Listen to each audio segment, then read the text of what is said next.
Hello, everyone, and welcome to the Formula Botanica Green Beauty Conversations podcast. My name's Gemma, and I'm the host, and I am also the relationship manager at Formula Botanica. If you want to find a little bit more out about what we do and who we are, head over to formulabotanica.com and check out our free sample class. In this episode, I'm interviewing the amazing Kari Gran from Kari Gran Skincare, and we talk all about developing a range that makes your skin feel good and about aging and the anti-aging market. Enjoy. Hello and welcome to the podcast, Kari. Hi, Gemma. Thanks for having me. I am delighted that we could make this happen. I know we've been emailing back and forth and we had a lovely phone conversation the other day. So I'm pleased that we could make time to meet and record this podcast. Absolutely. This is really great. Thanks.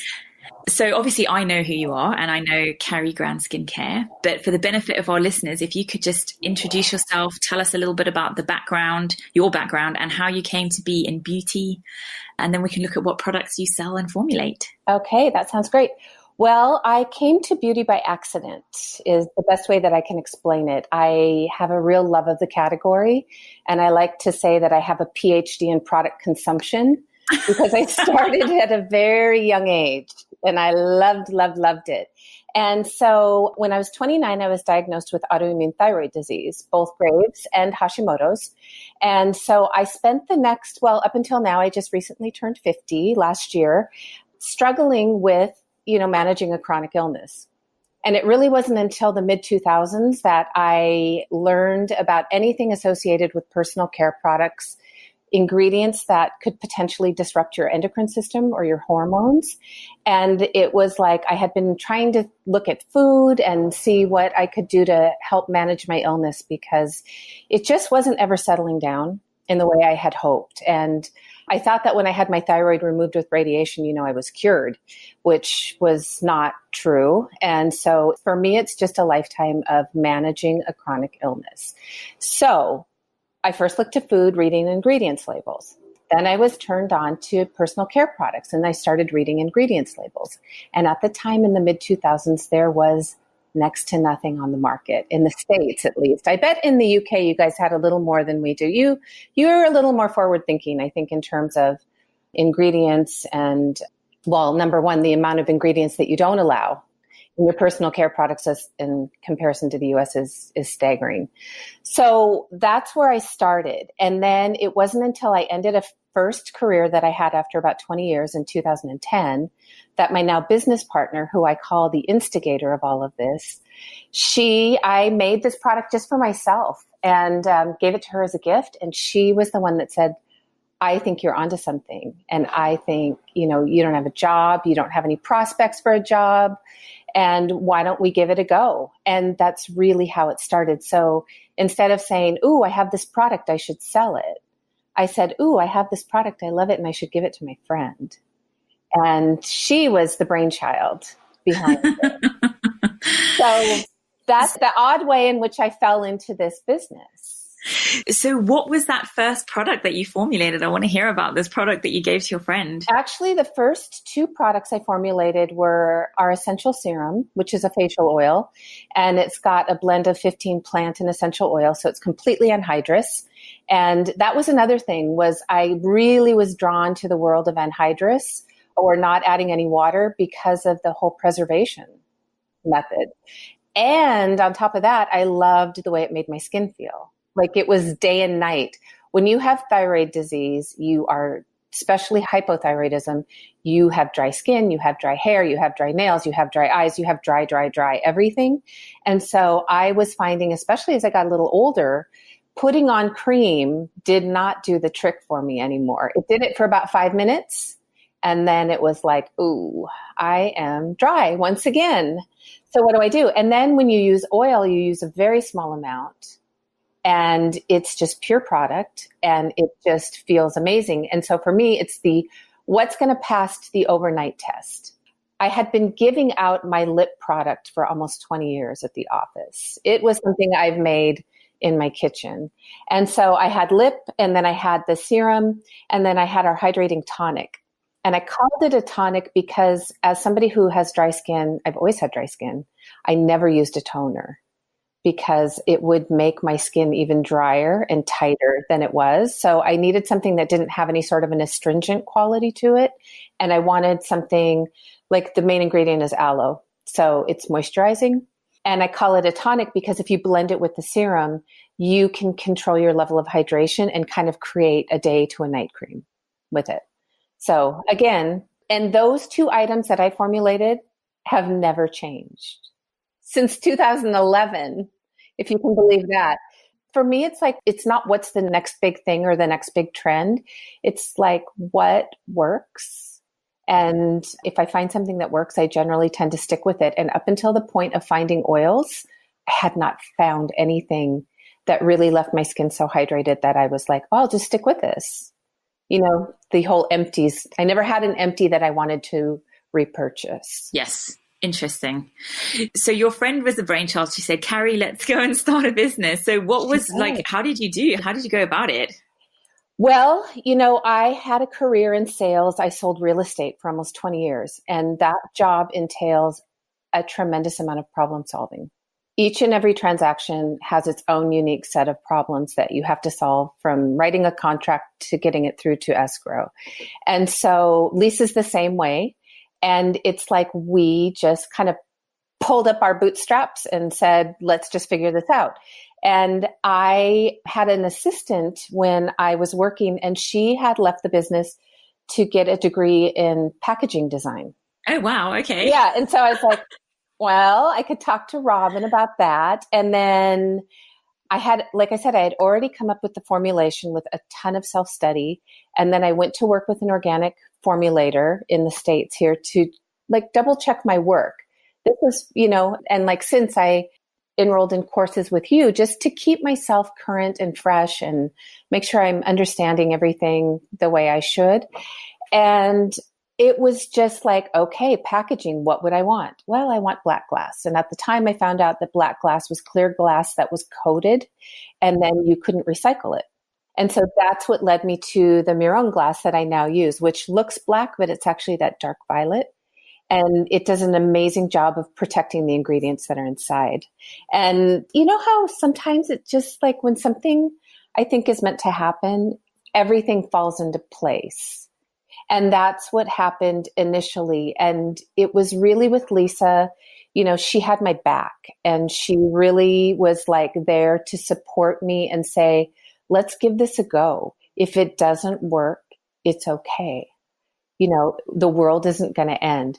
But we have a ton of women that we can tap into as a focus group. And we kind of knew that we wanted to target women like ourselves. Lisa's 10 years older than I am. And it's like, you know, in real estate, there were a ton of women in our age group. And so that's how we gave it a go. And then from there, we built a website. And then, you know, then we built another website. And then we built another website.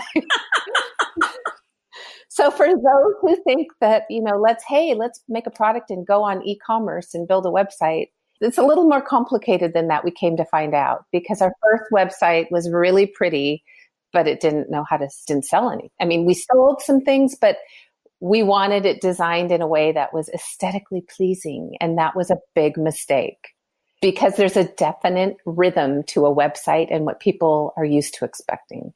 Yeah. Interesting. It's really a whole topic in itself for another Oh my gosh. Yes. I could teach a class on what not to do with a website. Yeah. I always think that, the website and the e-commerce thing is not quite as simple as it looks. And I think that we've got a lot of people who use case studies, you know, who are like, oh my God, they got this website and sold direct to consumer and it was like viral overnight. And I was like, oh, there's probably a lot of thought that went into that. Like a lot of investment that went into developing something like that. Right. And it is a huge investment to do it right. And when you have to do it 3 times, it's a real big investment. Yes. Anyway, like you say, we put our boots on and we keep marching. Right. So I think that that's ultimately what we did, is we just figured it out each step along the way. And we're smart enough to know that when we don't know the answer, we ask for help. And people are really willing to help other startups out, especially I have found in this space of clean and green beauty. Founders, I can reach out to a ton of founders that I've met over the years and just say, hey, I'm stuck. Can you help me? Yeah. I would completely agree with you. I mean, I think at Formula Botanica, there's a lot of people that say, I often buy the courses just to come into the community because I just want to talk to and share my journey with like-minded people and talk about labels for an hour. Yeah. She's like, no one else wants to listen to me talk about labels, but I can come into your group and talk about labels or talk about, like you say, glass bottles and, coatings and what's the best option for me to use this and. Right. Because ultimately we believe that all ships rise with the tide. So each and every one of us that does well lifts the other that is attempting to get to that same space. Like we're all going to do better as the category grows. So, when you come at it with that mentality versus, I've attended some conferences where the more conventional beauty players are there and they're not really interested in sharing. So, no. They're very guarded with their information. And so it's been a fascinating experience, but a really interesting one. Yeah. Great. I mean, what you mentioned there about not sharing kind of brings me on to my next point about transparency. So we had quite a long phone conversation the other day and we talked all about transparency and how you like your business to be transparent from sort of every angle. So, the products themselves, what's in them, what you as a business are about. Like you said, you're just interested in helping people and making their skin feel great. You're not interested in selling a product that's going to have some sort of wonder kind of miracle effect. And also about your testimonials. So you linked your Trustpilot reviews onto your website. So, you've got no holds bars reviews on there.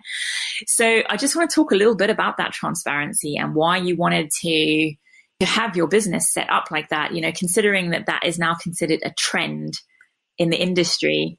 Right. Well, it's actually required by the antiquated law we have here in the States. The FDA wrote in 1938, the Cosmetics Act, states that you have to disclose your ingredients. But I, in doing a lot of research, have gone to many sites and baffled when I cannot find an ingredient stack. It makes me crazy. And so I wanted to be super upfront because generally somebody in our space, if somebody's coming from the standpoint of, say, wellness, maybe they have an issue like I might have, they want to know exactly what's in that product because they might have a sensitivity to it. And so I don't like to say that, oh, everything that I put in here is safe and natural and, you can use it because in the food world, what if you're allergic to a strawberry? A strawberry is a safe and natural for most people. So I just think it's really important. Somebody can easily go to each product and look at the ingredients link and see everything that's listed in there in the order in which it appears in the formulation. So that's number one. Number two is if we were selling that miracle wonder product that changed everybody's lives and turned back the hands of time, I would be having this call on my personal island, remoting in, like I'd have helicopter, it was like, no, Lisa's the, oh, come on girl. She's like, oh, come on. If that was really true, if like all of these companies that say they're going to do this for you, if it really worked, why would there be so many products on the marketplace today? If that one product really, if 94% of women really saw that all of their fine lines and wrinkles disappeared. So it's really like, okay, we like to pride ourselves in telling our truth, which is there's a big picture that goes into what your skin looks like. And it's more than what you put on your skin. Of course, we want you to put clean, healthy products on your skin, but you also have to eat a good, clean, healthy diet. You have to drink some water. You need to get some rest. You need to manage your stress, and you need to get some sleep. So without all of those things in place, you can't just choose one of them. And so from the day that we launched our website, we talked about that holistic picture. So it just felt very unfair to me to be sold a bill of goods, whether it be an ingestible or a special diet or a 10-minute workout regimen. It just, each one of them cannot stand isolated on their own. And we both were just a little tired of that messaging. And so we thought, well, What if we give out a different message? And the first tagline we ever had was to be kind to your skin, because I had been through my 30s and 40s with kind of torturing my skin a little bit in my 30s with some lines I won't name, but they were many steps and they left you looking like a peeled snake. And so that just, and I got beaten down by that messaging and a little tired of it. So we just want to be really transparent. We want to underpromise and overdeliver. And I think that people are chronically underhydrated, women especially, and especially women as we get a little bit older, because your skin just naturally produces less and less sebum, which is the natural oils in your skin. And it just makes sense. If you're not producing as much oil, you are going to be drier. Yeah. So just thinking a little bit, because we talked about your testimonials on Trustpilot and you said, we've got those on there. And you said that it helped you find out a lot more about your customers. Right. So we wanted to implement a review program on our website. And rather than just a box that you could click on and write a review, even if you hadn't purchased the product. And then that box would also enable us to edit the review or take down the review or, it just, again, it goes back to the message of transparency. So when we research review sites, we picked Trustpilot because it was a third-party review site. And what that means is that we pay to have this independent third-party company send a message to our consumer once our consumer has purchased, ask if they would like to write a review. And if they do, if it's a good review or a bad review, it lands on our site. We can't change it. We can't take it down. We can't edit it, but we do respond to each and every review, good or bad, so that our consumer knows that they're heard. And what we found out was this was the best focus group we could have ever done, because it really was instrumental in understanding that our customer, which we thought anecdotally was a little bit older, but really what we found was she was probably at least 40 and all the way into her 70s. And what she did each and every time she wrote a review was, I'm 56, I'm 42, I'm 71, and my skin has never felt better. But nobody ever said, oh my gosh, I'm 71 and I look like I'm 40. Or it just wasn't about the age connection. It was about how their skin felt. And so I really believe that when your skin feels good, it just looks better and you feel better about it. It's like when you've got that perfect outfit in your closet and when you put it on, you just feel great. And, I wish I had like everything in my closet was that way, but it's not. I have a couple key items and I know every time I wear them, I'll feel better. And so that's kind of what this whole but really when your skin is hydrated, it does physically look better. It just does. It's just like when you drink a lot of water, your body kind of functions better and it feels better and your skin is more hydrated. And you can always do the little pinch test on your skin to see how hydrated you are, especially around your eye area. If you pinch and the skin kind of stays in place, that means you're dehydrated. But if it springs back, that means that your body has an adequate level of hydration. Nice. Okay. So, you've obviously, carved out a nice niche for yourself in terms of the people that you're interacting with, the customers that are coming back and are responding well to the product. So it's interesting that public reviews can have that impact on your business. So I think everyone should have a think about that. We also use Trustpilot because of those reasons as well. Right. I just think it's, in this day and age, and there have been a few companies as of late that have gotten into a little bit of trouble for fake reviews on their sites. And so I think that, we live in this 24/7 news cycle now, and there is a lot of transparency and a lot going on all of the time. And so I don't know, I just figure tell the truth. It's a whole lot easier to remember, what you said.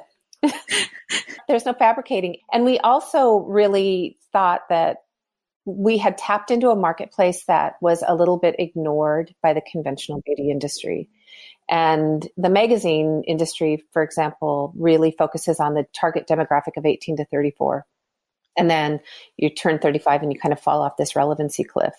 And when I did a lot of research, I found that there were a lot of images and representations of really young women. And oftentimes they were even pitching anti-aging products, which I found a little bit disturbing. And then there was the representation of this beautiful, older, silver-haired fox, like the Centrum Silver woman. Mae Musk, for example, is one of the new faces of CoverGirl. She's beautiful. But she's in her 70s. So what happens when you're between 35 and 70? And where is that representation? And how do where do I fit into this equation? And I can definitely see some movie stars that are in my age range. The Kate Winslets, the Kate Blanchetts, the Julianne Moores, they're all amazing, stunning, beautiful, but they're movie stars as well. And so I'm kind of just looking more for somebody maybe that I can better relate to.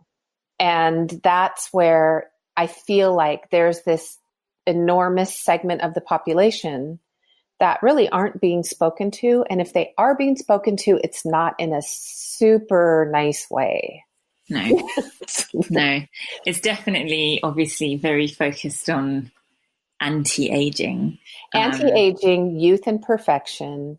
And, whatever happened to health and hydration, there's nothing wrong with that. So that's where, we don't, like, we were talking about this just the other day, we're not disruptors in the traditional sense, because I think that has a whole different meaning. And that's really not my personality type. But we do want to just have a different conversation and not come at it with a real heavy fear-mongering approach, or come at it with like, something's wrong with you, we need to fix you. So come to us and we'll make everything better. Yeah, and it relates back to that transparency piece as well, because no one's going to ever be able to make anything completely better. Right. We are all aging. Yes, we are all aging. And it's not even about aging gracefully or embracing your age, because I think that varies by woman. You can't blanket that in any given way, because you could line up 10 women and we'd all have a different approach to that topic and what we're doing to manage it. Yeah. I mean, it's interesting because there's not that many people talking about it. Obviously we do have like body positivity movements, and that sort of is changing, and the kind of advertising of age and youth, there's not so many people talking about that side of things, being willing to look the age that you are. Right. And what does that mean? I do think it's different for each and every one of us. We all have a different genetic makeup. And I've been reading a really great book lately by Dr. Sarah Gottfried. And she talks about, it's all about genetics, and 90% of it and how we age has to do with our lifestyle, whereas 10% is our genetics. So we can't go, I have this genetic makeup, therefore I'm doomed. It's interesting.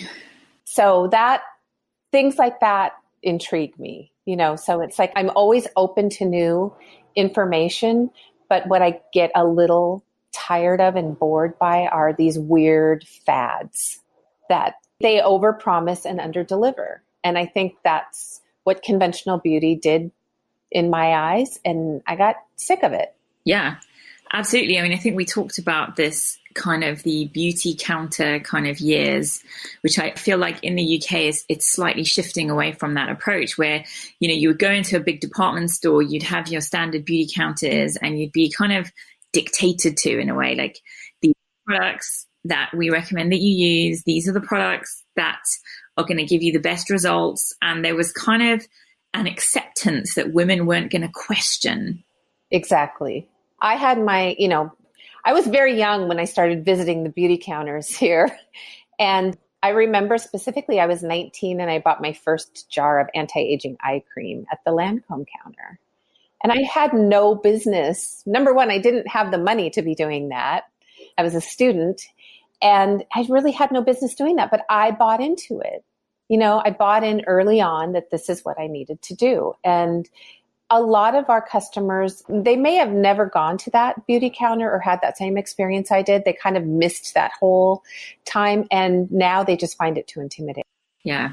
I mean, it's a very alienating environment, especially if you don't look a certain way. I mean, when I went, I didn't really go to the beauty counters, but my few experiences that were there weren't very positive. I'd had red hair, pale skin, freckles. It was always kind of the, oh, so you want to cover your freckles kind of approach. And I was like, well, I wasn't thinking that, but now I am. Now I do. Yeah, now I feel like there's something else wrong with me. There's like this Right. There's this whole approach of not like, hey, how about you? But just like, not only better, but just like, just making you feel good. Again, going back to that, putting something on that just makes you feel good, whether it's a scarf or a piece of jewelry or whatever it is. It doesn't have to be, I think I kind of bought into the whole, like, it's going to change my life. Oh, absolutely. I did as well. Oh, absolutely. And then you do it and it doesn't change your life and you're on to the next thing that'll change your life. And then you just keep, I'm on this, Lisa called me a heat-seeking missile, for anything that was new or, I was on to the next. So it's really great because she was not and I was. And so we balance each other really well. And I think that fundamentally that's key to a good, just a relationship with a friend. And it's even better in a business relationship because it helps us both understand that each doesn't think exactly like the other. And then the world doesn't each think the same way that we do.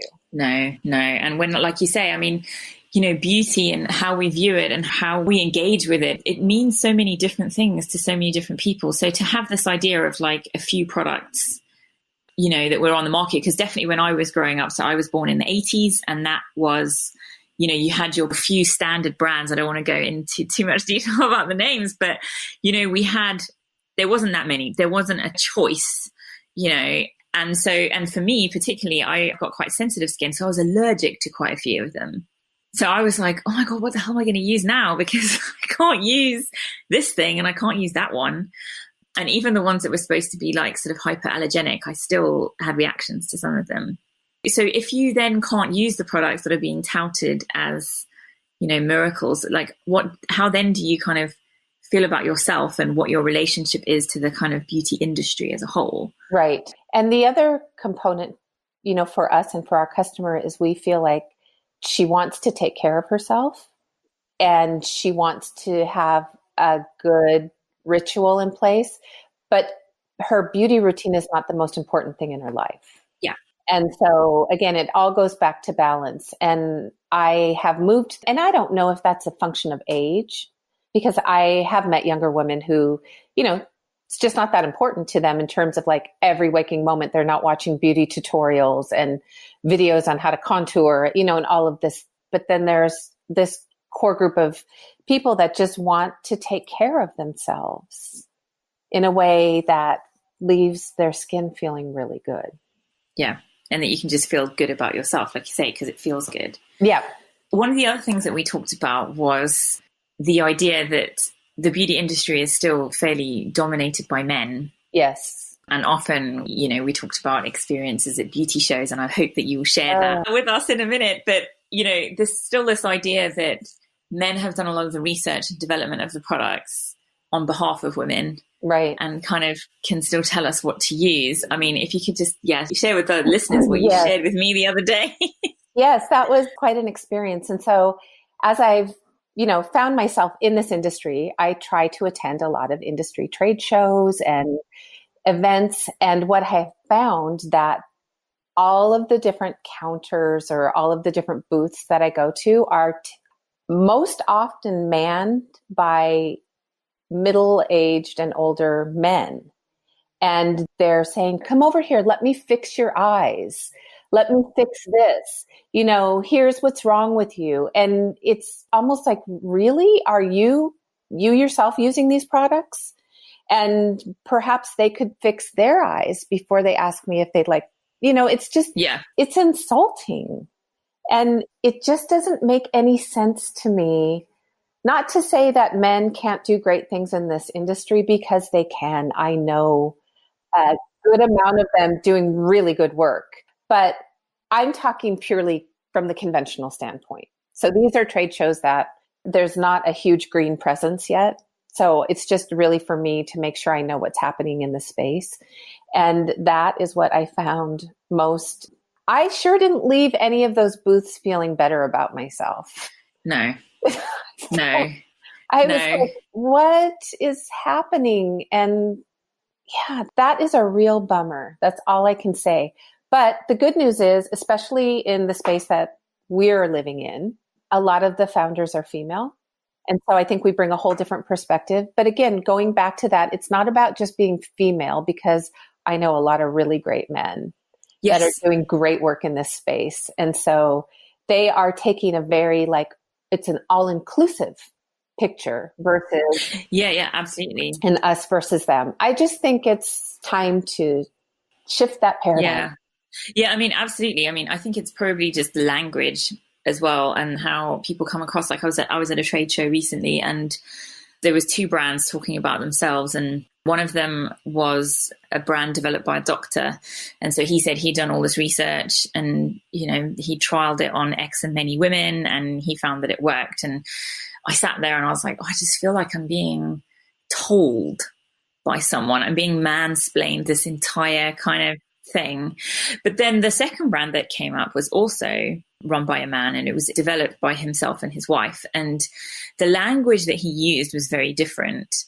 And the way he explained everything was very different. And I felt like I could relate more to what he was trying to say. Right.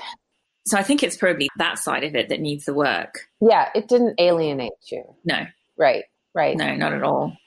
But I have, when a couple of years ago, Lorraine and I went to this one big show in the UK, and we went to several talks by business women who had investment into their beauty businesses. And it was all she spoke about the entire time were like crow's feet and saggy neck. And, I sat there and I was like, I was touching all these parts of myself that she was talking about. I was like, have I got this thing here? And so what she designed was a series of clinics where people could go get treatments in their lunch breaks and things like that. So it was for a fast-paced, kind of fast-driven environment that you could keep looking a certain way. And I found that message incredibly stressful, actually. Yes. Well, I travel a fair amount, and my guilty pleasure is to watch infomercials on television in my hotel room late at night. And what is on are commercials about saggy skin, saggy necks, crepey arms, and I fixated on this neck commercial. And, like you, I was touching my skin. I was looking in the mirror. I became my thought process just completely changed. And it was all about worrying about what my neck looked like versus, what if I didn't have that thought? My neck's still going to look the same, but I sure wouldn't feel that way. And so I do think that, it's a lot of it is just language driven. Yeah. And there's something about it just creating more stress rather than actually relieving any stress or solving any problems. It was like, I'm worried about this, so I'm going to now have to, as if it was a medical condition, crow's feet or whatever, I can't remember who said it to me, if it was my aunt or my mom or someone, where they were like, don't frown, you'll get these lines and everything. And then don't smile too much, because then, so I was like, oh my God, how am I supposed to actually position my face? I can't stop having facial expressions. I know. And that just doesn't make day-to-day life very much fun. No, not at all. So finally, just to wrap up, I wanted to talk a little bit about menopause and the products that are now, more available, let's say, than they were a few years ago. And I spoke to Imogen Matthews about this in a previous podcast. We touched on it. And so there were so many women that she interviewed that just couldn't find products suitable for people for the symptoms that they might have been experiencing during menopause. And now I listened to a podcast and they said, menopause is now a big trend. Is it a new thing? Yeah, it's a new thing. I was like, really? Is it a trend? Yeah. Is that how we would describe it? The fact that all women... that all women are going to go through it. Yeah, since time began, obviously it's always happened. And I think it's, on one level, obviously it's insulting to hear that. But I wonder why there hasn't been these products before. Yeah. And it's interesting because I went through perimenopause at a very young age as a result of my autoimmune issues. And so perimenopause and menopause, as well as pregnancy and puberty, do a number on your skin because of the hormonal imbalances that take place. You get the peaks and valleys of hormones. And at that point, it doesn't become an issue of what you're putting on your skin as much as like those hormones sometimes just have to run their course. And so I get, it's hard to say, use this if you're in this stage of your life and this will happen, because there's really much more going on than that. But it's like, aside from making fun of menopause as an issue, like, oh, ha, ha, ha, there's that Menopause, the musical, and Nora Ephron wrote this book called Why I Hate My Neck or something to that effect. Nobody talks about it. I don't know. Nobody talks about it. And it's almost like, ooh, maybe if we don't talk about it, it doesn't really exist. But for me, I was going through perimenopause so strongly that actually when we launched our website, I had a big fat bout of acne on my one side of my face that was just caused by a hormonal spike. And, it just had to let it run its course. And now that I have officially moved through the transition of menopause, what it does is it just changes what you need in terms of hydration for your skin, because the estrogen is the key component, given that the less estrogen you have, the drier your skin becomes. So it's a function of kind of just managing that hydration level in the best way that you can. And so I don't ever see menopause specific skincare products except for like medical. Yeah. Like a TV ad or a magazine ad. And so I don't know that it has to have its own category per se, but I think that what we've stopped talking about is stuff that makes sense, like cleansing, hydrating, and protecting your skin. Everybody's focused on peels, exfoliants, this, that, the other thing. And really, what if you just go back to the fundamentals, use that as a baseline, and then you can add on different things as you need them. But I think key to that point is just hydration. Yeah. I mean, it's interesting that it is quite medicalized. When people talk about menopause, they think, oh, we'll have to go on HRT, and they're talking about, hormone therapy. And we're not actually thinking about what is it like on a normal day-to-day kind of routine, or what is it like to move through that? Like, what will your body need? Like, because I think sometimes we don't even know the answers to those questions because no one's talking about it. Nobody's talking about it. And the key point is that it's different for everybody. Yes.